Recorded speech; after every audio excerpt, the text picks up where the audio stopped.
The lineups were seemingly endless. Passengers queuing for hours on end in search of answers.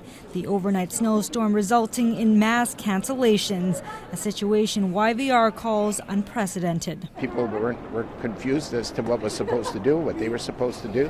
The few aircrafts that did see activity were either stranded on the runway or at their gates. Gentlemen, you can't speak again.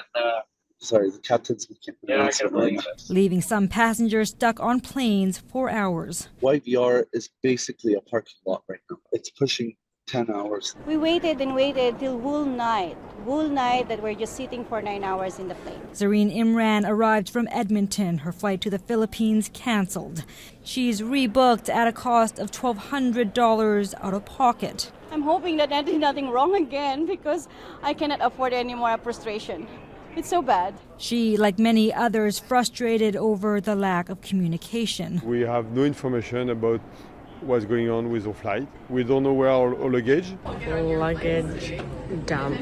His bag's one of thousands in luggage limbo as flights that did arrive never departed. By late Tuesday, some flights did actually take off. A bit of progress as all flights at YVR were temporarily suspended Tuesday morning. The snowstorm an act of God, which meant travelers had little recourse in the way of refunds or compensation. But air passenger rights advocates say tarmac delays over 3 hours considered illegal. The delay itself, the fact that they weren't able to travel, that was clearly beyond the airline's control. We understand it was weather. But keeping them for that long on the aircraft, that was not excusable.